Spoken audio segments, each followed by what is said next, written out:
Hey everybody, this is Kim Justice, and you're listening to the Scene World Podcast.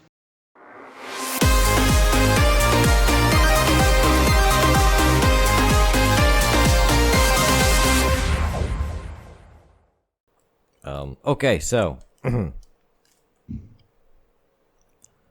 sup, my fools? It is the Scene World Podcast. My name is AJ. His name is Joerg. Hello. And this is the Scene World Podcast, which I already Hello. said. How are you, sir? How are you? Good. Glad to see you again. I'm glad to see me too, as well. Nice. So, in a minute, we are talking to Min and Mina Bekker from MINBEKKER. Exactly. They have a new game. They have a lot of stuff that they're doing right now, and we're going to talk about that and show you some of that very shortly, because we don't have very much news. And it's again an exclusive interview because it's the first interview they ever gave internationally in English. So, looking forward to that. Yes, indeed. And also, what we can say is that the game we talk about in the interview has already been released Takelshin? on Switch. Switch is coming later. Yes, but it's on Steam. I wanted to say it's on Steam and it's on the Android store. I've got it right here on my phone. I freaking love this game. But I don't have it because it's not available for iOS. But I have it on my PC as it's available on Steam. Okay. So, speaking about old games and stuff, there is a piece of news, and that it was announced that the Z VIC-20 is coming to the stores. Yes. In October, so you can actually just pre-order it over Amazon UK. Yes, and now this is the C64 when that came out, that had a mode in it that let you do emulate a VIC-20 as well.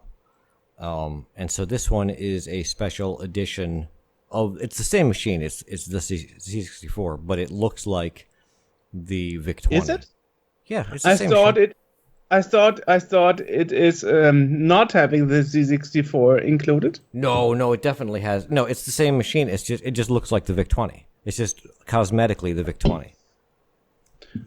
But that doesn't explain why you can't pre-order it anywhere else except UK right now. And you said it hasn't been announced an NTSC version either. Yeah, well, I mean, yeah. So it's not available.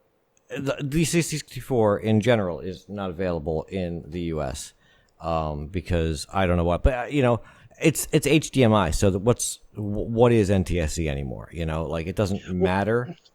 It does. The 8-bit guy proved that the Z64 Mini PAL, when he released it, almost didn't work on any monitors in America. Okay. So it still does matter. You are wrong here. Sorry to put you wrong here. Okay. It is a difference. HDMI is still connected to the 50 hertz, 60 hertz refresh rate. So the difference between this and the C64 is the chassis and keyboard are the same, but the colors have been tweaked to look more like the VIC-20, and it's got the label says the VIC-20. It also there will be three switchable modes available. One boots directly into VIC-20 Basic, the other into C64 Basic, and the other one that goes to the game carousel, that the C64 had, but they'll be based more on VIC-20 stuff, and they include quite a few. There's a bunch of games that are included in Abductor, Andy's Attack, Arcadia, Bewitched, Blitzkrieg, Brainstorm, Catch-a-Snatcha, Connect 4, a bunch of games. And there's also the C64, Alley Cat, Boulder Dash, California games. It's the whole gamut. So I guess the main difference probably here is that the VIC-20 is actually the default mode to go into. Right. probably makes more sense. Yes, indeed. So probably the other way around than the Z64. Yeah, and that's due to hit shelves on October 23rd, 2020, for a price of £109 or 119 euros. But again, it's just in Britain Yeah, fucking 1942. Great Britain. The UK at the Still, moment. Just in the UK, yeah. Which is interesting because, starting... interestingly, the distributor is Koch Media, and Koch Media is a German company that is distributing the British version of the VIC-20, which doesn't really make sense why they don't also distribute it in Germany, as they are a German company. Right. But here's the thing in Germany, which most people from abroad don't know. The VIC-20 is called here VC because VIC is the F word in German. Sounds similar to it. Yes. And that is why it got rebranded as Volkscomputer in Germany. Yes, indeed. So maybe that is the reason why they decided to not have a distribution in Germany. Maybe. But hey, I mean, the interesting thing is we are only talking about US, UK, and Germany, but the C64 Mini and the Z64, they should also have market in other countries like Poland and other countries where the computer was big. Australia, South America. But Australia is a double-sided sword because part of Australia is NTSC and the other part of Australia is PAL, which also explains why there is this NTSC and PAL Australian scene. Like Galen Gasson, Galen Gasson. Galen Gasson, yeah. Galen Gasson. She is more the NTC part of Australia, while you have other people like David Simmons from Onslaught. Yes, that is more the Paul Jazzcat. That is more the Paul demo scene. Slack conversation going with him around the other screen at the moment. Yeah. So you have here like two different cultures in Australia. Yeah. When it comes to the Z64. Yeah, which probably makes marketing the machines a bit more difficult. And it's also not even just a mixed market in that. Like, I was unaware until now of the NTSC PAL thing. I was aware that Australia has a much bigger. One of the things that I've always talked about is one of the big differences between PAL and NTSC is how we've used the machines. Right, PAL was people in Europe glommed onto the gaming and the demo scene fairly quickly, and they made really good use of it. People in the U.S., I feel like a vast majority of people that used the machine used it for day-to-day stuff. The people that continued to use it into the 90s, early 2000s would still would try to use it as their main machine, doing their household budgets or writing letters or doing whatever, email, stuff like that they have to do with it. I was just reading an article. I found a PDF of an old Commodore magazine about surviving the 90s and how people in the U.S., we were buying the CMD hard drives and the FD drives and all these add-ons to make the C64 a more usable thing for, like, with GEOS or with, just general use. And that you get that a lot in parts of Australia, especially like with Galen Gaston. She was, we're talking about Lodestar subscribers until the very end, these guys in the U.S. And this is what you had down there as well in certain parts. Other parts really grabbed onto the demo scene and the game scene. And again, that was the PAL section, I suppose. But it's interesting that the cultures are also reflected similarly. Yeah. Which is actually something I noticed early on when we design Scene World, and this is why we designed Scene World the way we designed Scene World, to make it appeal to both. Maybe we in should a way. Maybe we should have Dave and Galen on. Is Galen still around? Yeah, she's still around, isn't she? Pardon? If she's what? She's still around, right, Galen? Sure, Okay, sure. Yeah. And, So you were telling me something before we started this podcast, and we stopped it so that we could talk here. Well, first of all, I'm a bit surprised that you are not aware that the NTSC PAL thing is still around. Of course it is. I mean, how would it be if it wasn't? I mean, HDMI still goes the same rules. Mm-hmm. Even your LCD still has the same 60 hertz, 50 hertz thing. Yes. 110, 20, 30, or 20, 40 volts. Mm-hmm. Still the same problem.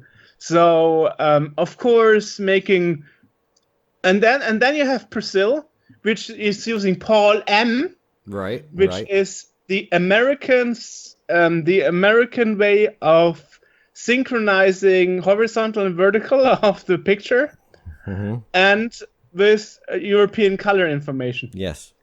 And here's the interesting thing. We spoke a couple of times about the problem of getting retro converters or hardware that would be very backwards compatible or compatible to a niche. And actually, recently I found on eBay, I think I even sent you a message on WhatsApp about it.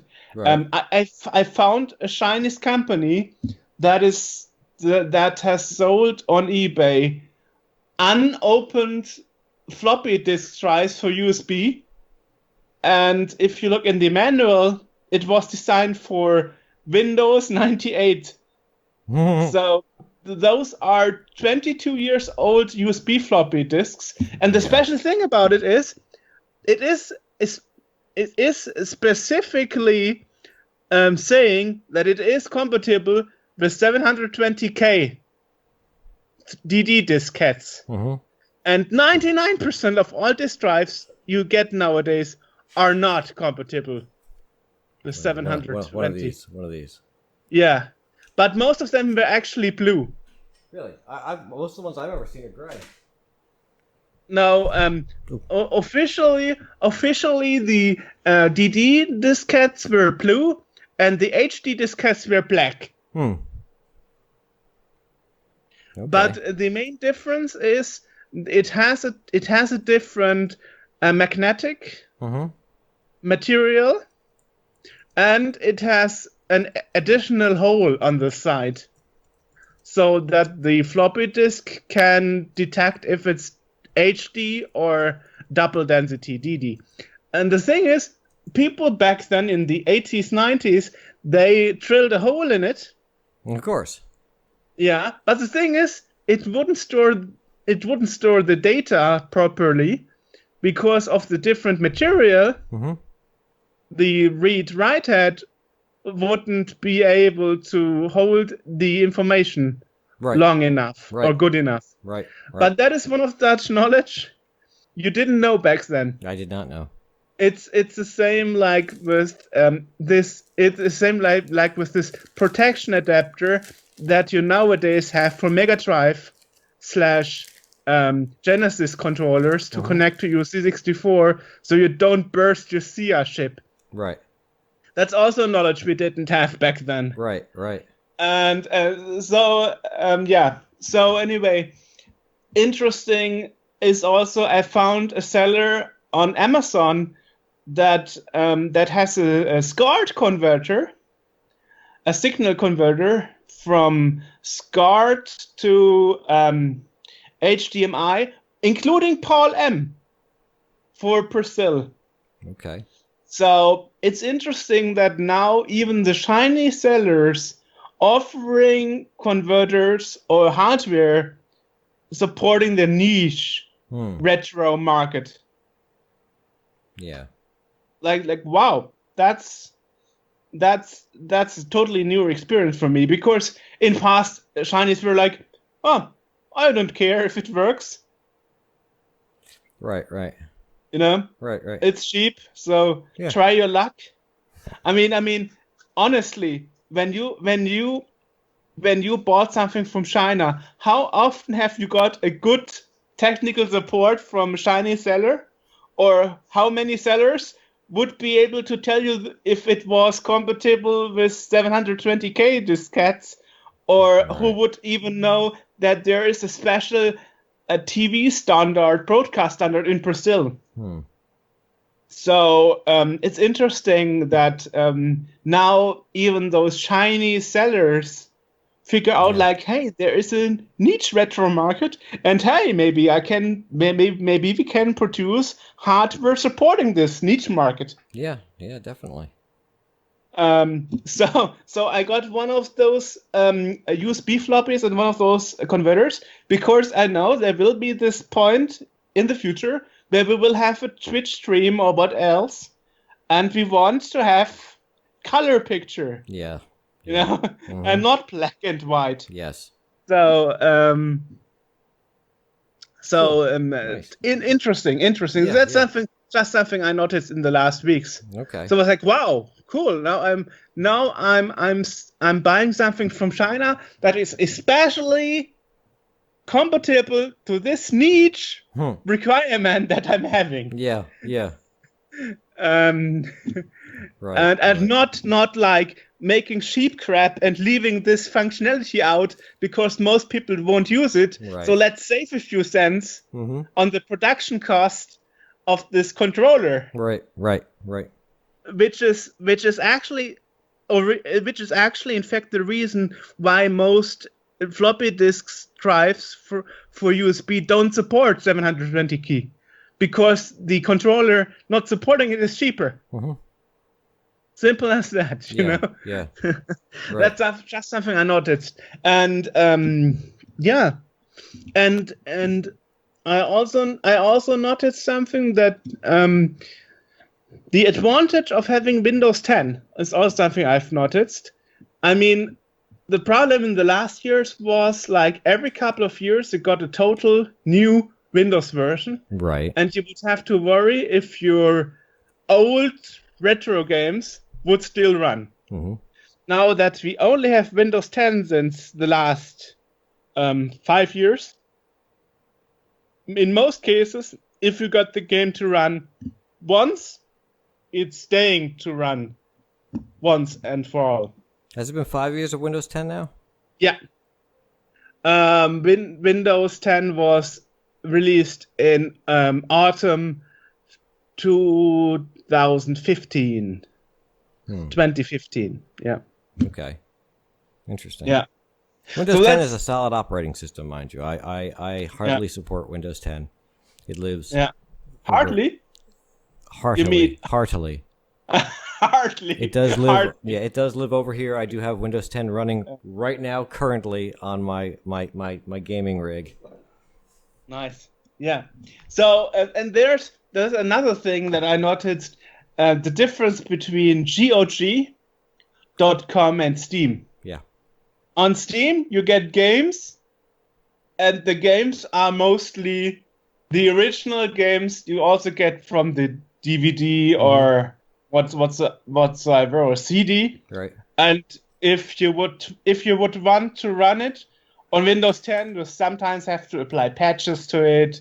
Fan patches, right? Some tricks to it, you know. Right, yeah. But if you got a game on GOG, it's mostly patched, or it's mostly patched or modified, though it runs on Windows 10. Yeah, which is funny. So yesterday I started playing the game that I had a demo as a child of, King's Quest 7. And I figured good game. And I figured there are two ways of getting it nowadays. And one would be getting the whole collection on Steam, but in the system requirements, there is a footnote saying King's Quest 7 is not supported on Windows 10. Right. And then you get the games in a package, like 1 till 3, 7 and 8, 5 and 6. as separated releases on GOG. Yeah. But the GOG version of King's Quest 7 uses ScumVM. Right. And here's the thing. ScumVM is not an emulator. ScumVM is a virtual machine to read the script the game was using. Right. So that means all the graphics, all the game parts, the game data is taken from the original game. Yes. Right. But all the framework that only was designed for Windows 3.1, that was a 3.1 game, and there were some DOS versions of it, that is removed and replaced by ScumVM. So that was totally funny. Like, oh my god, the GOG people got a license from ScumVM to offer it to their fans that have Windows 10. Yes. And Steam is like different. Steam is like, we take whatever we are sold, and we don't care if it works on Windows 10 or not. Yeah. So it's a totally different approach between Steam and GOG, which I really started appreciating. So sometimes if you want to play a retro game and you don't want to fiddle with the original media yourself, it's worth to take a look at the customer ratings if it's better to buy the game on GOG or on Steam. Yes. Yeah. Because depending on where you buy it, you may have more or less success in getting to run it in Windows 10. So that was something I noticed. And I figured, since last time we spoke about Command and Conquer Remaster, I started going backwards and digging into the Dune series that came before Command and Conquer. Yeah. And there's actually a way to get the Dune 2000. So that was a re-release of Dune 2. I see. They're on the game. They're on the console behind you, aren't they? Exactly. The Dune games. Yeah, I've been looking at them. Exactly. And the thing is, the 1908 Dune 2000 works on Windows 10 with just a fixed, a patched exe and a patched other file. Okay. You just copy it over, like, wow. And the game from 98 even works with modern resolutions. That's so amazing. Yeah, definitely. So awesome. Just a little exe fix. So you nowadays you don't really need a retro PC anymore. No. In many cases. And the thing is, if you buy a GOG game, and this game was having support for special 3D hardware like Voodoo 3D FX, you know? Yes. It's even supporting it in DOSBox. I was like, wow, Not you bad. know? Not bad. Not bad. So that really amazed me about GOG. Okay. Because I was thinking I'm probably getting the direct 3D version, Right. and not the improved version for Voodoo cards. Right. But no, you get it all. Okay. And some games, for some games, GOG even programmed little DOS menus that would start first, where you can pick your options. Like, I want to have this version of the game running. Want to have that version of the game running. You know. Yeah. And yeah. Nice. And I figured that for some games there's even no manual how to get them running on Windows 10. So I wrote some articles on my blog about it. Nice. And So we will you link want to read those about? right there. Yeah. So yeah. And I also figured that many of those early DOS games from 92, 93 first were released as diskette versions, Right. and then later on with speech as CD versions. Yes. And some publishers, when they were re-releasing the discs versions, they would put them on CD and sell them at CD version. Mm-hmm. But in fact, it's not the CD version of the game, but just the diskettes copied over on the CD, and then you were like 8 megabytes of 650 megabytes used. Yeah. I'm like, wow. I just invested 60 euros to buy the wrong version of the game. Thank you very much. It's not like you can get a refund. Yeah. Because it's not the fault of the seller. Yeah. And it even written on the box, CD version. No, it's not the CD version. If there is nothing, I don't have anything else. Do you have anything else, sir? Me, no. No. Then let us go and talk to Mina. So this is confusing because it's Min and it's Mina, and it's like it's similar enough to where it's like. So let's go over to MINBEKKER and Mina meet with Bekker. them. So today we are having a wonderful one, I guess. It's a bit late here.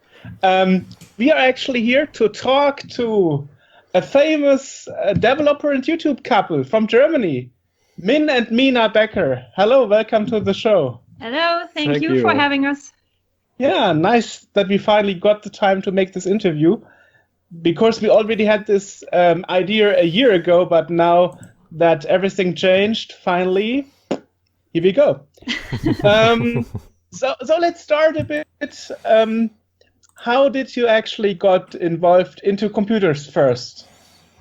As a Super Nintendo fan, I always wanted to make my own games, like platformers like Super Mario or Turrican. And I started in the mid-90s with a tool for dummies who don't have knowledge of programming. And this tool was Click and Play. With a kid, he started playing around with these toolkits for PC and making some simple games, and the real programming and coding came much later. Yes.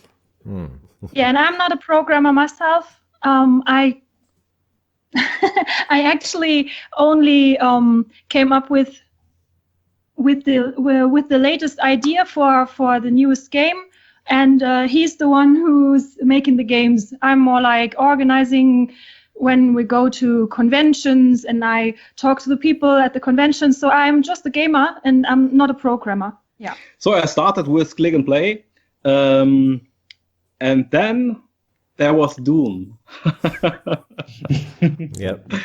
Doom was awesome. I remember as a child in the youth camp, the older ones played Doom in an on an 386, and I couldn't see something. I only heard it. They talk about the real, the most realistic graphics they ever saw, and I only heard that these absolutely hellish samples. And a few months later, I got the game, and for the first time, I saw 3D graphics, and he was he was flashed. Can you say that? It changed the whole thinking. Yes. Yeah, Yeah. I think there was a lot of that in the whole industry in general. Doom was a game changer. You know, we've heard about how it was one of the big things that killed the different platforms outside of the PC, like the Amiga and whatnot. Was Doom? Doom was available on DOS only, so the Mac was out of it. The Amiga was out of it. All these other machines, Atari and everything, nobody could come up with something that was similar because they weren't geared to that. And Doom was really a game changer for a lot of people. But there were some games that tried to clone Doom on the Amiga, but weren't so successful. Yeah, Because of the hardware limitation, actually. Yeah, well, I mean, they made the Doom source. It was open sourced later on, and they made an Amiga port of it, which is fine and works just as well as everything else. But at the time, it was a huge jump and a huge change from what gaming had been before, which was platformers or shoot 'em ups and stuff like that, to now like the FPS really, first person shooters really took off after that almost immediately. Everything was never, and still to this day, most games that well, not most, but a large amount of games I see are first person shooters now. Actually, I did an interview with John Romero a while ago, and he said Doom was what killed the Amiga. I just said that. Yeah. Right. So now you said you started gaming, and then you got the idea of learning how to make your own games. And actually, I guess it was last year you released Black Bekker. No. It was in the year 2015. 2015 already. Okay. I began programming Black Bekker in 1999 with no lecture, and I started learning C, by try and error, and it took him a long time. A very long time. I think that's how a lot of us have figured it out. I remember in the early days when I was on the C64 learning BASIC by pulling apart other people's programs and trying to figure out what they did with it. Yes. And it does take. I remember trying to learn assembly language the same way, and people even gave me like, here's source code that's notated and whatnot, and it took me like 2 years before just one day it just went click, and I was like, oh wait, I get this now. But yeah, and you don't hear too much of that anymore because a lot of people now, they'll take courses, they'll get the books, but just trying to like figure it out and work it out is kind of that's sort of unusual these days. Well, that means, Min, that you are a bright guy. Figure it all out by yourself. Yeah. Yes. And in 2016, Bethesda gave me a prize for that. And wow, didn't know that. It's a really huge sculpture of the cyber demon. And it's we put it right in front of our front door. Yes. Yeah. After Doom, I always wanted to make my own FPS. You, as the player, plays me. In my best heavy metal years, your weapons are some cool equipment who can fire killer rivets out of a belt. Okay. Or body spray. Okay. A very, very stinky body spray from Wacken open air. You find your way through the fortress of Eddie Engler and his army of Neutrons. These are some...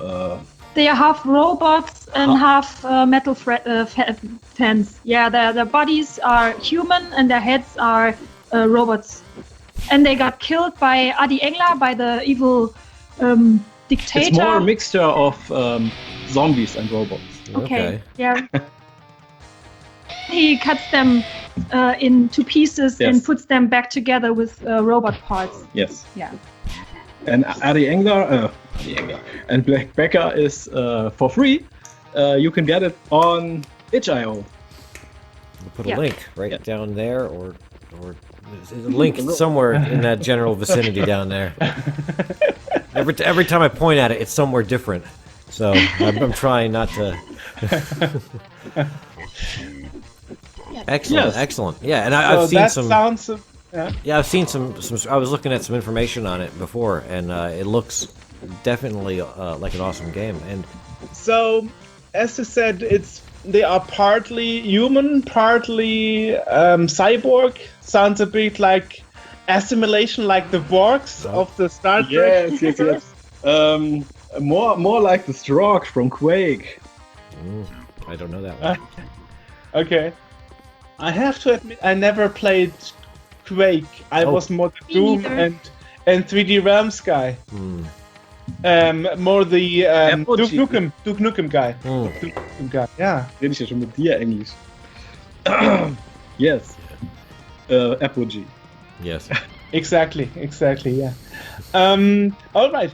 So this is one game you released, and recently you released your other game, which is more in the cute area, which is called Takelshin, right? Yeah, it's Takelshin. Takelshin. Okay. Takelshin. Yeah. Okay. Takelshin. When you make an FPS more than 15 years, 16 years, then you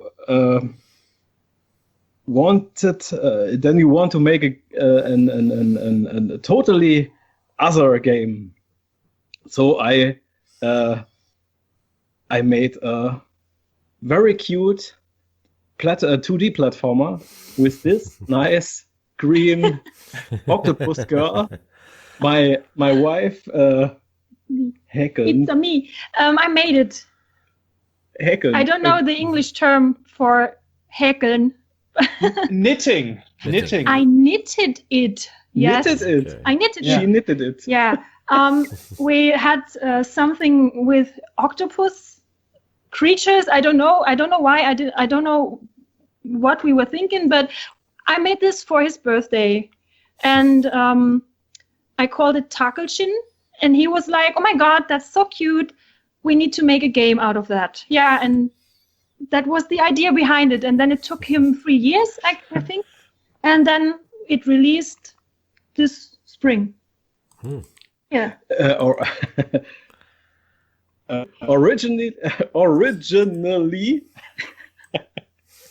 her name was Takelshin, but no one in the States, in the USA, No one outside of Germany can pronounce that correctly, I think. Shen. So we named We made it something like Takelshin. Shin. Sounds kind of Japanese or Chinese or so. I don't know. Yes. I was just going to say, I hope you didn't get the idea to use an octopus via you did your Chinese dinner the other day or something. Oh, jeez. She had an awesome idea for the game. A stage where you are running on a sushi circle. sushi circle. I had And, this vision. Little Takelshin is running on the sushi circle, and some big Chinese man with chopsticks is trying to pick her up. He said it wasn't possible to do that, but maybe someday. So I not, wasn't too off. I wasn't too off there. Interesting. it's a child-friendly game, so Yeah. Yeah.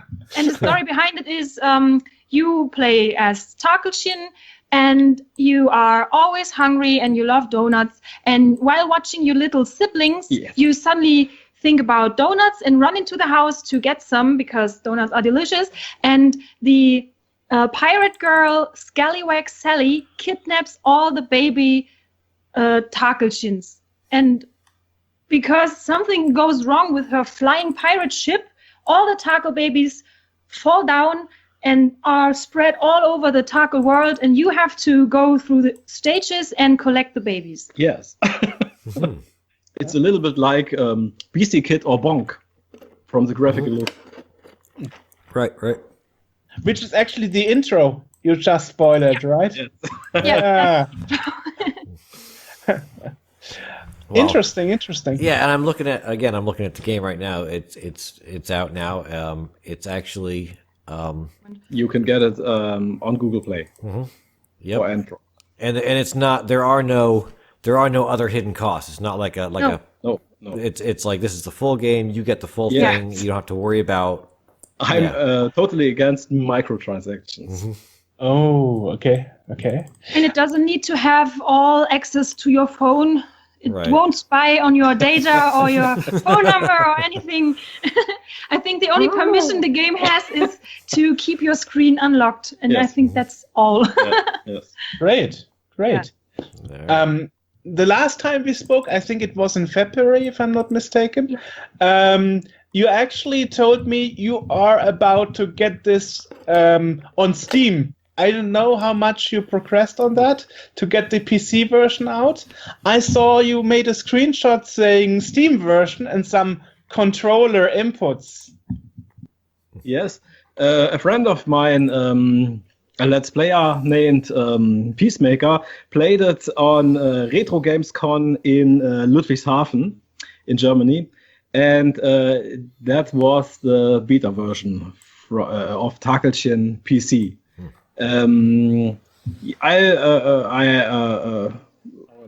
He wants to release it, but it will take some more time. Yes. Because the coronavirus. the coronavirus is fucking everything Yes. else. Yeah. I'm sorry. Yeah.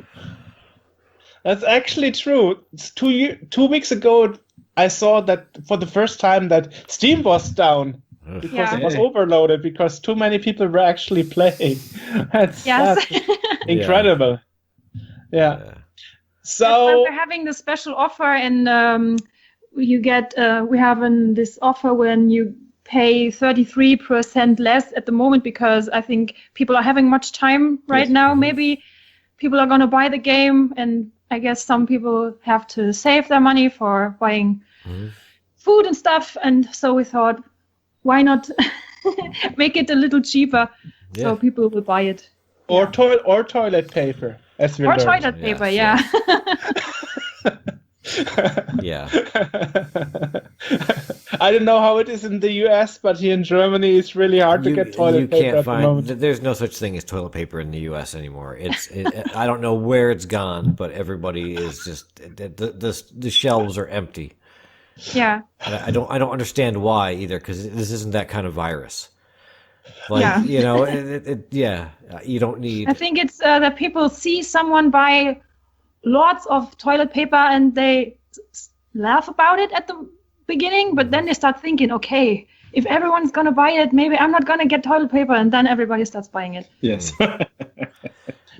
Actually, to my defense, I have to say the last time the Rewe supermarket delivered the food to me, because I'm doing delivery on door, and they accidentally gave me a bag that was meant for another customer. So I got an extra package of toilet paper. Oh man. Yeah.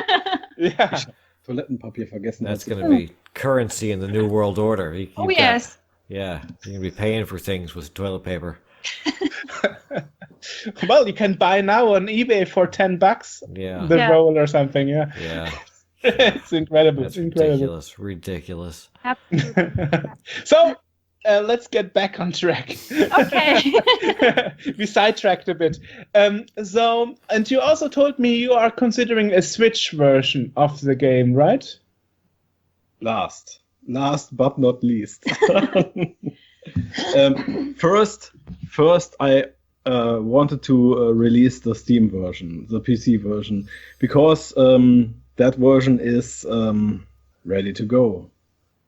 And the Nintendo version is a port of the Switch version, and He's waiting for an answer by Nintendo. Oh, yeah, right. Yeah. Because Nintendo is very, He wrote them an email, I think. yes. But they didn't reply yet. So We just gotta wait. I have to wait. Coronavirus. Yeah. Yeah. Nee, doch, wirklich.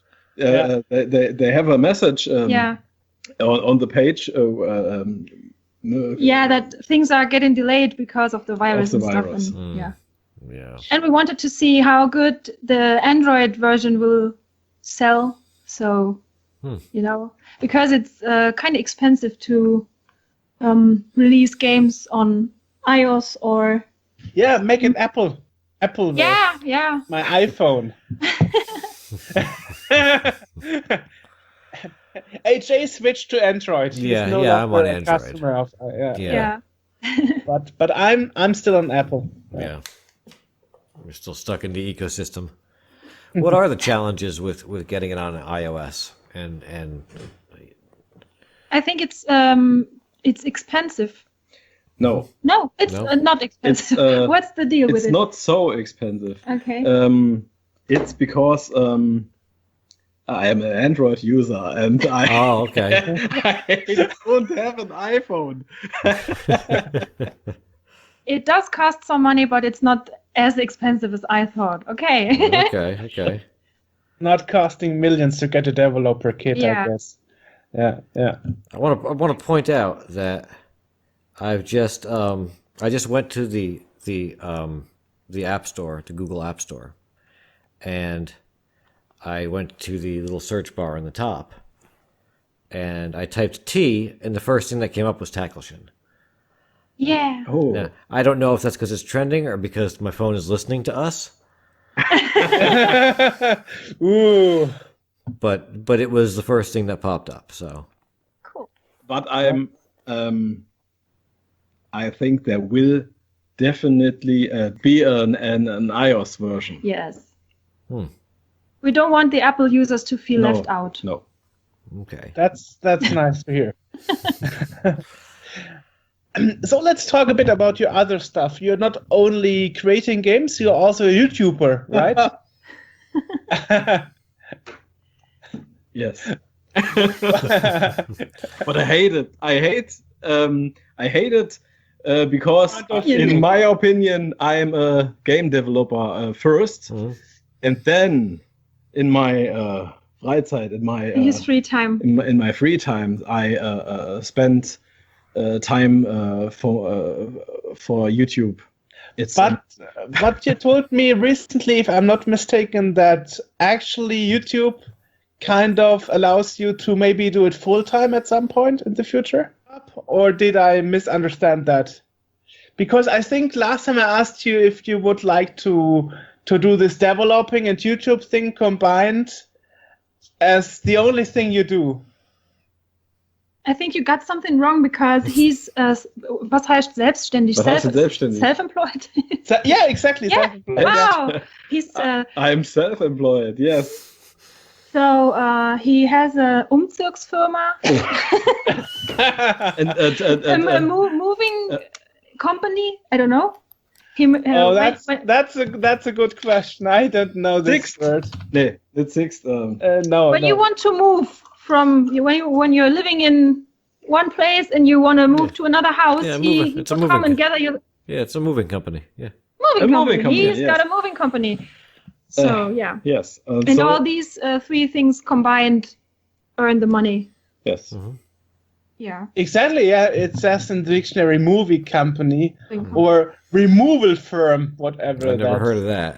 No? Okay. Removal is probably Yeah. if you're already under the ground or something. Yeah. already. Coronavirus. Oh gosh, yeah.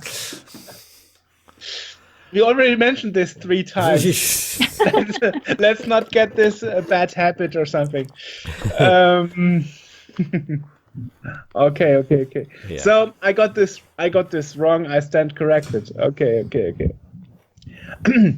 So, as you said, you don't like YouTube so much because you first see yourself as a developer. Do you still want to tell us a bit what you do on YouTube? Yeah. Because this is actually how I got to know you first. I mean, Okay. when I met you, the first thing you mentioned actually were that the two of you got to know each other through YouTube. So I guess this is why YouTube was in my head first. Okay. I began to make YouTube videos in 2006. YouTube is online since 2005, I remember. And I was one of the first German YouTubers. And because I always loved to make own home videos and films with my friends, takes from bands playing live on stage. I thought to upload these videos on that platform, and in the first years, it was like a monopoly, and so my channel grew. Yeah. And then there was a special video, a Fahrschul video, and then the channel exploded. So As I began with YouTube, I first uploaded videos from Nintendo. It was a gaming channel in 2006, primarily, and the Wii was released, and I made trailers, cut together, different Wii trailers, and these fun videos. Was a byproduct? Yes, and ironically, these private fun videos, Were the videos with the most clicks? yes, Yes. explode. I think the one video got more than 10 million views or so, Yeah. which is not so much when you see how many views Gangnam Style has, but still. You mentioned a driving school Yeah. video earlier that went viral. Was this video? Yes. Okay. And in which way driving school? How can we imagine a viral driving school video? Well, it's about Adolf Hitler being a driving school teacher, and he was the driving school student. Yes. Yeah. And it was extremely dumb, really, but funny as hell, Yes. really. And the thing is, I saw don't this know. video. I know exactly which video. Okay. I think I've also seen the video. Yeah, that sounds familiar. I saw this video. Yeah. Yes. Now I know where it came from. Yeah. Yes, and we had a lot of fun that afternoon.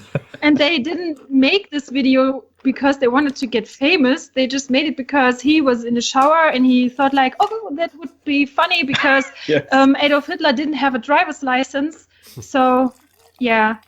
And then they got into the car and made it just for themselves, actually, or maybe for friends, and it went viral. Yeah. Right. Yes, but you have to say that the driving license is named in German Führerschein. Führerschein. Yeah. So, Okay. Yeah. So it's a But play. Adolf Hitler- It's didn't have one. Yeah. it's a play on the word Führer, which Yeah. also means Führerschein, driver license. Right. So the Führer himself didn't have a license, Yeah. despite he was the Führer. Yeah. Oh my God! I don't know if I explained that correctly, but Yes, Yes, I believe you did. I guess everybody who played Wolfenstein knows what we are talking about. Even Americans, because because I remember Wolfenstein actually had German samples, like Guten Tag. yeah, exactly. Or Mein hi. Leben! Yeah, exactly. Yeah. Mein Leben! Yeah. Yes. Right. Yeah. All right. That's interesting. Now I learned something. And you mentioned at the beginning, apart from that, you're also making movies about conventions like the Retro Gamescom. Yes. I promote my games on such conventions, and my camcorder is already is always. Yeah, we always carry the camcorder with us to just promote the conventions Yes. because they let us participate and promote the games, and so we are making advertising for them. Interesting that you mentioned convention videos because actually since last year, one of the kind of videos that actually are successful a lot here in Germany are flea market videos where people just run around the flea markets. Really? And you know, try to get the best deal, you know. Yeah. Really? And those videos are so boring. I don't understand why such YouTubers are so successful in Germany. Is that a German specific thing or is I that guess across so. the board? Because I don't. Yeah, that's not the kind of things that I generally see in my feed. But then my feed is usually German just thing. people taking a piss on the new Star Trek shows and whatnot.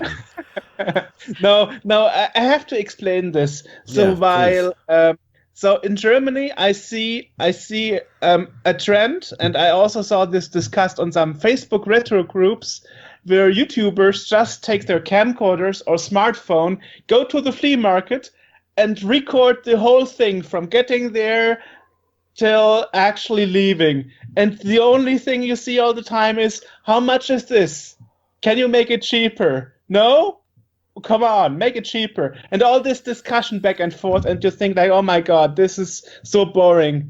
And I bring it up because what actually you are doing is a lot nicer, because your convention videos really showing the atmosphere, what is going on, and all the events and all the happenings. Thank you. And not the dealing with the No sellers. haggling. You know?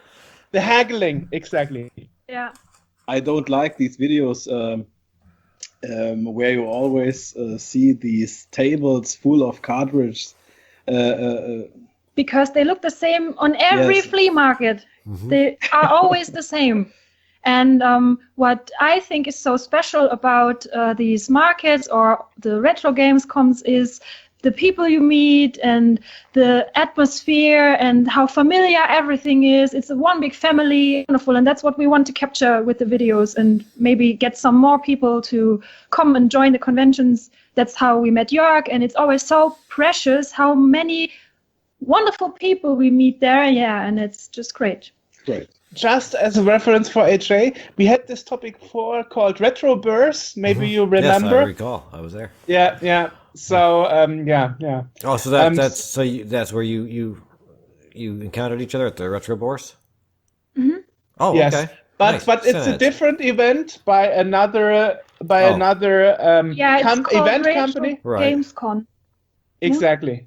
And Retro Börse is something in the Saarland where we live, and Retro Gamescon is more in the Rheinland-Pfalz, I think. It's not in the Saarland. That's two different. Sometimes. Yeah, but it's like two different territories. Yeah. Southwest. Yes. Yeah. But luckily for me, in English, actually the general name of this kind of event is Retro Burst. Yeah. Okay. And so we can say it without making any trademark Okay. inflections, because it's an original English word. Oh yeah. Just spelled different, but Yeah. anyway, good. So now you hear from the other part. Yeah. And actually, on those retro bursts, the Retro Game Con, you actually have a booth most of the time. Actually, at least those times I met you, and you actually let people play your games. Yes. Maybe talk a bit about that, because people can actually talk to you and experience it live. And I think that's kind of interesting. People, we want to offer an opportunity to play the game before they buy it, because we don't have a demo you can download. So I think it's always kind of nice when you go to these flea markets and you meet the developers and you can talk to them and you can sit down and play the game and maybe have a chat with all the people there. And before you leave, you buy the game, of course. Yeah. Yeah. And it's just a way of promoting. It's a way of promoting, and it's an exclusive. Okay. So das ist ja auch der Hintergedanke. Okay, what you mean is people can play exclusive stuff and get the exclusive experience of meeting you in person at the same time. That's correct. Yes. Yeah. Okay, summarize it now. Okay, good. Yeah. Which is actually true, because a big part of those retro bursts actually selling and hackling, as I said, AJ. Mm-hmm. That's a new word I learned today, hackling. So it's nice if you come and enter the event. You actually see Min and Mina Bekker. Yeah. On a big booth with a roll up in the background. Very cool. But I think is that the same background you have right now? No. It's a different one, right? This is just the YouTube video studio background. The MINBEKKER TV. Yes. Okay. We have another roll-up we are taking with us when we go to the conventions. Yes. Yeah. I didn't see the TV before. Now it makes sense. Yeah. Okay. Yeah, okay. That's a kind of YouTube show he had a few years back, and not a few.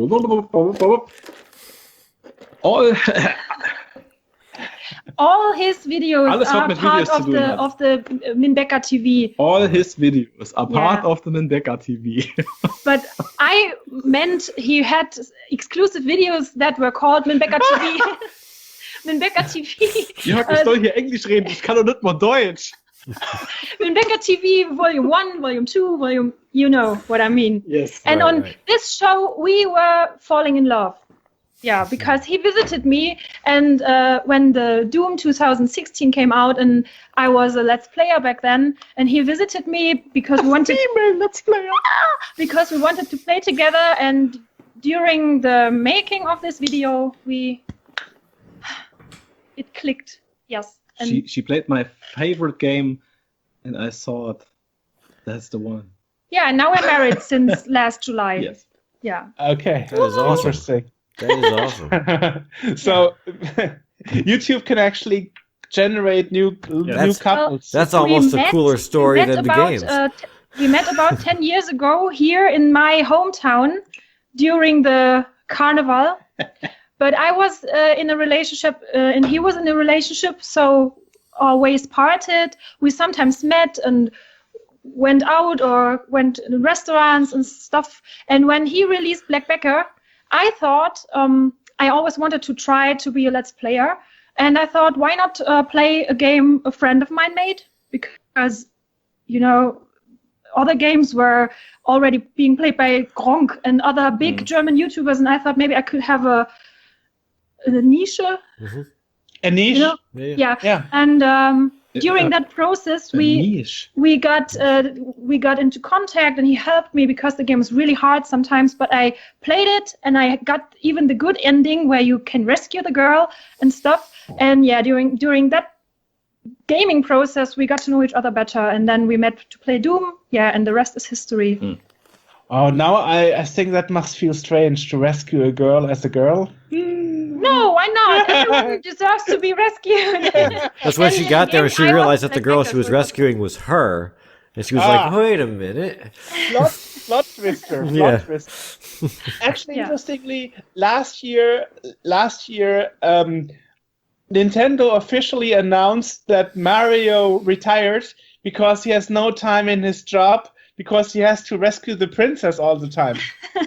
Yeah. That was an official announcement last year from Nintendo Japan. Okay. In case you didn't know. No, I didn't. He was retiring from what though? Plumber?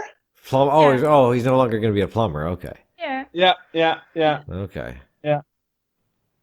You didn't know that, obviously. Okay. I did not. I missed that. Nobody CC'd me on that one. That's unnecessary nerd knowledge. Yeah.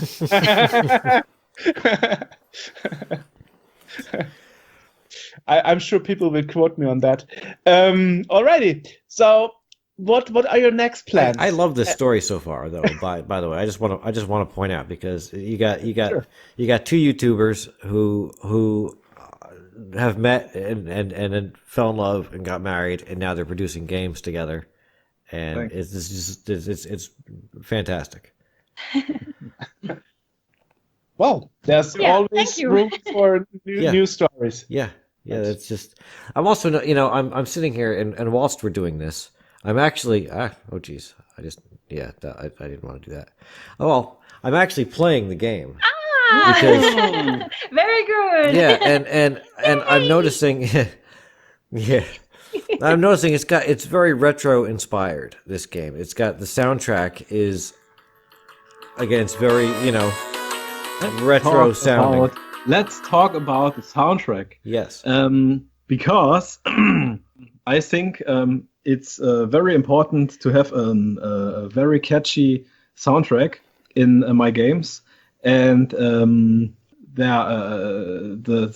tunes were made by an American guy. Yes, by John King, aka Half Crash, and all these in-game tunes from the stages were made by him. Yeah, you can listen to the music on I think Bandcamp, and on Spotify. Oh. Some songs were exclusively made for Takelshin. Others were just chosen. Mm-hmm. They were there before, and they sounded like the way we wanted to sound make the game sound. So he contacted John, and John was very happy to participate. There were some other tunes, a handful of other tunes from two other musicians from Germany. One is a good friend of mine, Saber Reiter, and the other one is the chiptuner Platin Panik. Okay. And Platin Panik has made the main tune. The main tune. Yeah. From the German trailer, Jörg. Yeah, I remember that conversation. I was actually collecting news for the news chapter of our podcast a few months ago, and I asked you if you have an English version of the Takelshin trailer, and I told you how sad I was that the German one had a much catchier music than the English one. And since we are English, we had to use the English trailer, despite the German trailer sounded a lot better. So you admit that the title theme, that the tune is catchy. Yeah, it is. Oh, yeah. It is. Okay, it cool. Is. And I hope there was a version of the English trailer with the catchier German song. That would be perfect. But unfortunately, there isn't. So I went for the bad music. Okay, now this sounds bad, but you know what I Yeah. I had to choose the language over the music quality. Yeah. But yeah, so but also in looking at it, it's very, there's a lot of retro inspiration, it looks like, and, as we mentioned earlier, or as you mentioned earlier, really you got into things around the era of Doom, like 386 and stuff. So, I am under the impression, like, what was your experience with the older machines? Like, is this something that you're discovering as you go along? Because, because obviously it's inspired by those older, like, like Amiga or the 16-bit platformers and stuff. So is that something that you've discovered like later on, or is that something that you've known about? Were you there for that? Now I'm having trouble talking. Okay, I'm trying to explain. Yes. So what AJ probably wants to ask is if you experienced this old graphics and old gameplay mechanics firsthand, or on the retro perspective. Yes. When you look back from nowadays times. That's exactly it. Thank you. Okay. Because you said you started with the Super Nintendo, if I remember, and No. I started playing games in the mid '80s because my brother is 10 years older, and he had a Commodore and an Atari ST. Okay. And I played games like my first game I played was Ghosts and Goblins. Oh, Good. cool. Oh, Ghosts boy. and Goblins. And Ghosts and Goblins. One of the hardest games. That is a brutal game, yeah, for your first. Yeah, that's The first game I played was Barbarian. Barbarians. Okay. Commodore, yes. Yeah. You know what I C64. loved about Barbarian? That moment where it made and kicked away the head on the floor. And sometimes I went, don't move, I want to cut his head. Yeah. But Super Nintendo and Game Boy were my first own consoles. Okay. Now Gotcha. it makes sense. Okay. Okay. When you're growing up with these pixel games from Nintendo, and you play Doom for the first time, you see these 3D graphics in the early 90s. It's Mind blowing. mind-blowing, yes. And Yeah. and nowadays people wouldn't understand that. Right. Young people. That's true. Yeah, young people probably find the 3D graphics from the early 90s crude and pixelated. Well, and But then here's the thing. the funny Here's the thing thing. is, though, thing Yeah. is too, is that a lot of these kids that were never exposed to the old school Yeah. pixel graphics, and have grown up with, ridiculously powerful gaming platforms or just computers in general. Now they're being exposed to these games, which a lot of games have this sort of retro aesthetic, and kids seem to be they appreciate that. They seem to be drawn to that just as much as they would. It's an odd thing because it's like us growing up with the pixel graphics. We see this 3D thing and it blows our mind. And now these kids that are growing up with the 3D stuff, they see the pixel graphics and it blows their mind. Which actually is true. I saw it firsthand on your booth, actually. Yeah, maybe it's because you are always attracted by something you don't know at all. Maybe that's the point of it. But here's the thing that we mentioned like a trillion times already on the podcast. Coronavirus? Back in the days, the graphics weren't so pixelated. It was just Oh, the yeah. monitor technology that was more blurred. Yeah. So you wouldn't see the pixels Yeah. as sharp as nowadays. And that is what most people forget. Yes. It's not like you sit there in the 80s or early 90s, it's not like, wow, this is very pixelated. No, you didn't see the pixels. No. Yeah. And this is why when you watch nowadays, for example, DVDs on a flat screen, you think like, wow, this is pretty awful. How did I watch DVDs back then? You watched DVDs on a CRT TV. Yeah, right. And then you didn't see the the edges of the pictures, Right, the pixels. right. Anyway, yeah. Yeah. And some modern younger developers think the more blockier the better. Yeah. But that's actually not true. if the graphic is too blocky, I can't stand it. At least from my point of view. Yeah. Yeah. I hate these modern retro styled games. These pixel games where pixel sprites can turn. Right. Do you know what I mean? When a pixel can turn. Yeah. Right. Right. Yep.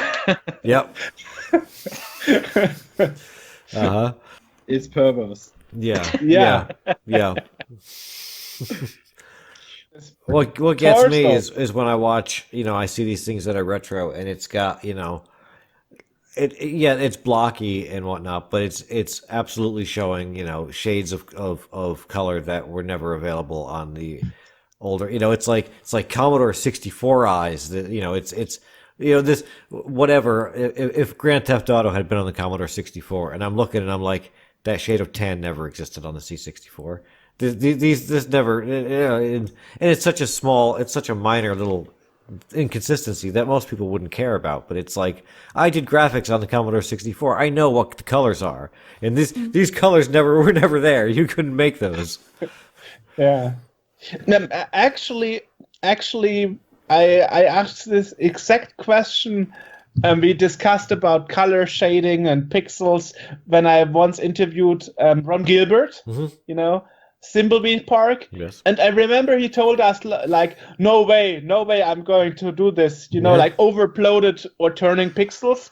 And they made a new shadow engine and lightning engine and lightening the pixels and, ambient light for pixel graphics. That's he kind of invented a new thing because he thought that this overblocking, overpixelating retro game graphics are so awful. So he mixed a kind of a blur mechanism together with the shading. Yeah. Yeah, he modernized it a bit. Yeah, exactly. So it's still looking pixelated, but not too much. Interesting. Never heard about turning pixels. Okay. I'll have to put a video demonstration of that as we're talking about it. So that why not? Yeah, because that is irritating. However, I am again talking about going back to Takelshin. This is. Because it is like I've literally been playing the game as we've been doing this, and I hope no one's been paying too much attention to me looking at the screen. But what the two of you don't know, earlier we had a conversation about Minecraft. So he is totally into pixel graphics today. Wow. He's totally in the Well, I'm always into pixel graphics because that's what I did. But today, two interviews about pixel games. But aside from that, the actual like the gameplay mechanics and everything are really good in this, and that's difficult to pull off on a touchscreen device like that. I always find these any kind of game that tries to simulate the like a D-pad on these to be tedious and painful, and this one is actually really good. And you've delineated kind of parts of the screen in which where you jump, you tap on that and that's where you jump, and how long you tap modifies where you jump, and it's easy to see where you which direction you're going and how fast you're going based on there's a little slider in the side, and I can't really. I'll superimpose something, but you can see kind of like what you're doing when you go back and forth, and it feels natural, and it's actually like it's actually really comfortable to play, more so than a lot of games that I see like this. A lot of platformers on this, so I give you a lot of credit for that, because you made a game that is very enjoyable to play and actually very playable. Within the limitations of doing it on a touchscreen. So if you need more advertisement slogans, AJ has them for you. Yeah. Yeah, great. Yeah. What he was intending when he made the game was exactly what you were talking about Yes. now. He wanted it to feel natural and to break the limitations of a touchscreen. I have played some role-play games actually on a mobile game, and on the phone you have one area where you can, like a joystick, walk, but because there's no button, it was kind of when you slide off of the button, the character stopped walking. Right. And that was something he wanted to avoid by making the mechanics like that. Well, if you break too hard, you can. If you press too hard, you can actually break the screen. Yeah. Right. But that's the thing that happens, because as you're doing it, as you're moving things around, you tend to, at least with me, like my hand wanders, and suddenly like I'm outside of the area where it is. Yeah. You know, and with this, you know, that doesn't. The move area is large enough to where like that doesn't happen, and there's momentum when the person moves. Like he starts running, and I take my finger off, and they keep running for a second. Yes. Because they've built up momentum, which is really, you know, again, that's something you don't see much in mobile games. A lot of times, as soon as you take your finger off, it stops. You know, and it's just. That's been one of my complaints with mobile games for and Joerg knows this, for the longest time, is that it's just really difficult to control, and you really seem to have captured really good gameplay mechanics in this, which is not obtrusive, and it's not like there's a certain button area you got to press. It's like it's natural to just move the character around and jump and do everything you got to do, which is really good. Thank you. I learned from the best. All I know, I learned from Nintendo. Yeah, there you go. But it took a long while till Nintendo actually made the jump on iOS, on the smartphone field. They prefer to release their games on their own hardware. Yeah. Yeah. And they are making a lot of money and sales on iOS, and I have to say it's not bad. So interesting that you said that Nintendo was your role player in making the controls. Yeah. All right. So where can people go to find out what you're doing? All the, you know, where can they find the games? Where's your where can they go online to follow you guys? You've got the gaming page, and you also have a YouTube channel. Yes. So if you want to throw links at us, we will put them in the description. Yeah, sure. Okay. You can follow us on the YouTube channels. Mine is quite dead, so don't follow me there. Follow him. We have Instagram. I run the Takelshin Instagram page. He has an Instagram page, MINBEKKER. Yeah, and the games are on the Google Play Store and itch.io. itch.io. The Black Bekker. The Black Bekker game is on itch.io. Yeah. I actually downloaded it on my PC yesterday. Yeah, the games, even though like Black Bekker was released in 2015 and Takelshin was released this year, the games are still growing. They are not just done and finished and we go to the next project and it's over. Like on the last Retro Games Con, we were making a contest, a high score contest, and the winners of the contest actually are in the game now, in the next versions of the game. So, like, they could choose one character, a guy choose a quokka. And we have some bats, and they just could pick any animal. Can you please stop that? Yes.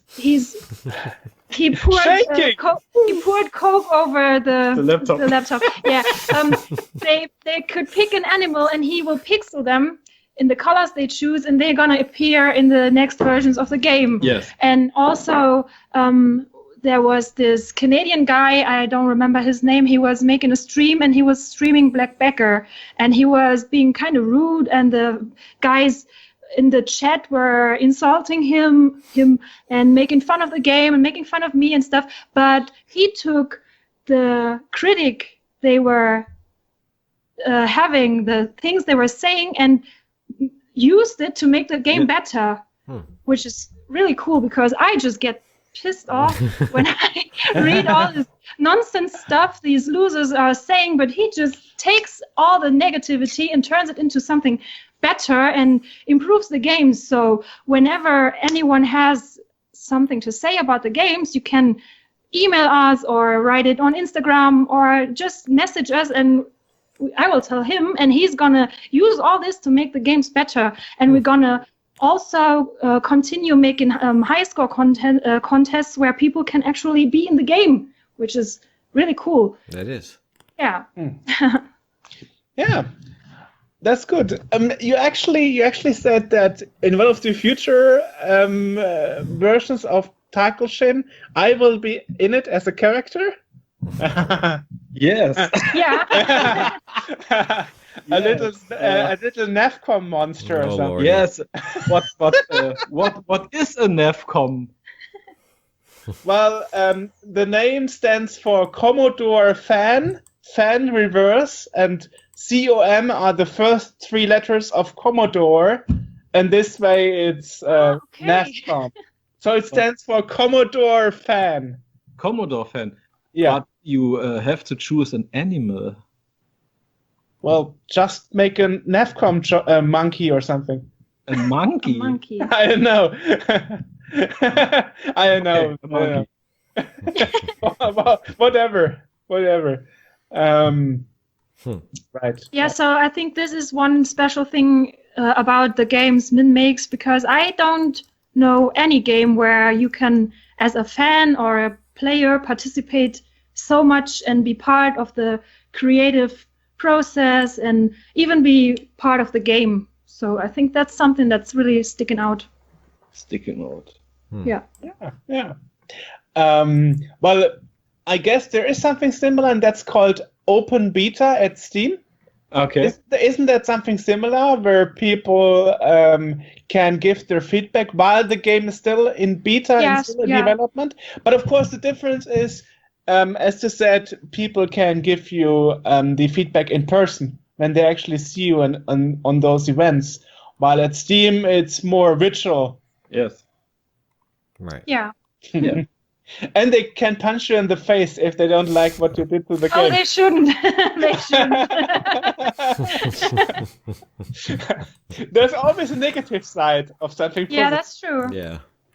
But the negative sides, I have only experienced online and never in person. Yeah. We only encounter very friendly and great community. Yes. Because people don't say rude things to you when they stand in front of you, but Yes. it's always easy to insult people on the internet. Yeah. I do neither. I neither insult people on the internet nor in person. Me neither, but some people really are very rude. Well, we actually got a game video on YouTube, which is called "We Hate Your Favorite Game." I don't think I would participate in this video again after I saw this video of this Canadian guy being so rude about our game. That broke my heart. Really? So I think I wouldn't be so rude about other people's games anymore. Okay. I made a video with the title "My Favorite Games Everyone Else Hates," Yeah. and then I made a video. We hate your favorite game. We hate your favorite games. Yeah. Yes. Oh well, it's actually true. I guess the most famous example of a video game that was totally well, how you say it, totally made down and programmed to be bad was Myst, for example. Yeah, Myst. Missed. Yeah. Myst. Yeah, exactly. You know what I mean? This quick time adventure from '93, where you are. Cryo. Yeah, where you are on a lone. In this book world. Exactly. Yeah. And the press said it's so bad, don't buy the game. And it was a bestseller. There is a 3D version out there. Oh, I didn't know that. Okay, Yes, a real Myst. didn't know that. See, See, I learned something. Yeah. But I remember that that actually some German press wrote a correction of the original bad review because it was such a bestseller. They had a second look at the same game and okay, maybe it isn't so bad after all, you know. Yeah. You also have this sometimes in movies where bad movie reviews, but the movie itself is really a bestseller. Yeah. So. Oh, what's happening right now with Animal Crossing? People on Metacritics are hating the game. And user score, whatever. User score. It's really getting very, very bad score, but it's by users. Yeah. But the critics are top. Yeah. Really. And I actually have to say I heard about the game a couple of times, but never played it myself. Maybe I should. All the time. I'm playing it all the time. I think I already 3 weeks. I'm at home since 3 weeks because I can't go to work right now. So I'm playing. Corona. I'm playing Animal Crossing all the time. Yeah. Okay. Yeah. And Nintendo. Did the animals survive so far? Yes. No animals got hurt during the game process. Great. Well, thanks guys for taking the time. Definitely. I'm so nice. glad. Yeah. Yes, thank you. So have a good evening, guys. Goodbye, you too. Thank you Bye-bye. Bye. Bye-bye.